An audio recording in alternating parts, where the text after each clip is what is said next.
Thank you for your purchase of the Painted by Lightning Atlatl. And in this video, the second of 4 videos, we're going to review what the Atlatl is, the different parts to it, and how you can make your own Atlatl.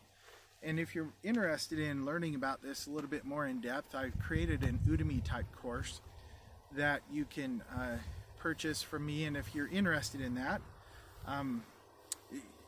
just email me, send me an email at msatlatlleague@gmail.com.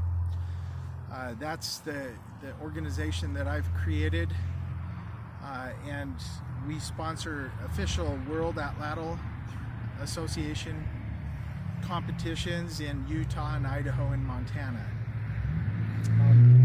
But I'm going to frankly give you the information you need right now just to create your own, because you've got one of these already, and so you can take the dimensions of this, and frankly the Atlatls go anywhere from about 15 inches up to 30 inches even, and so you might want to even experiment and see what you feel good with.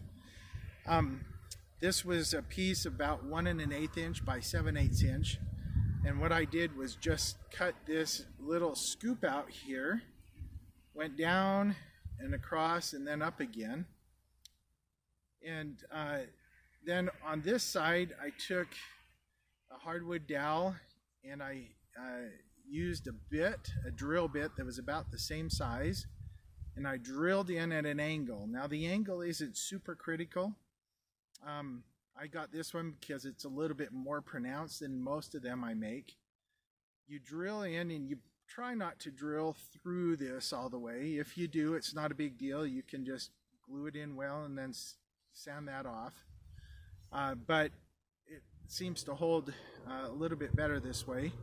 And then what I do is just cut this dowel or sand it off at an angle so that this is something similar to here. And one way, if you're a child, of course, you want to use a little bit smaller Atlatl.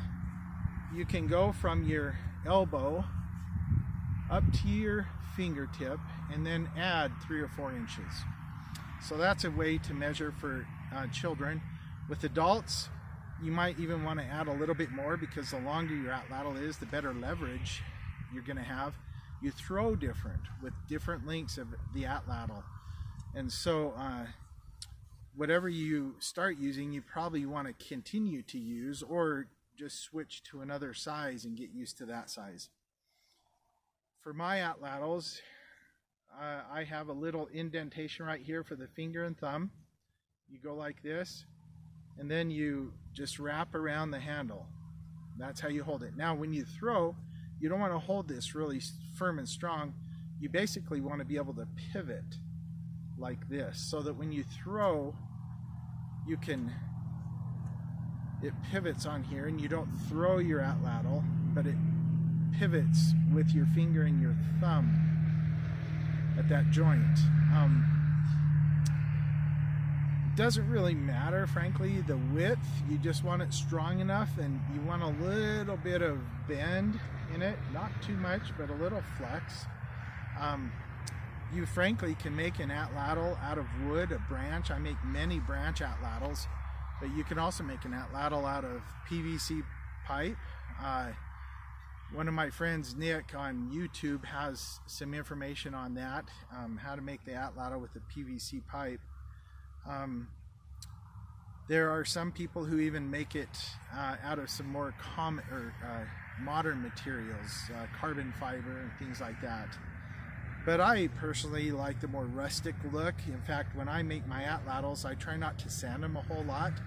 I do want to take the rough corners off, the sharp corners off, because if you don't, then it tends to, the wood might tend to separate there. And so if you kind of round the corners off, that makes them not only nicer to hold and handle, but also keeps the wood together.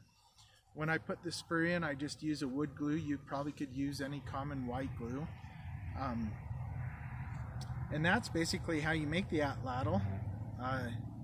Some people say Atlatl, but I think that most folks who are in this and enjoy throwing usually say Atlatl or something along those lines.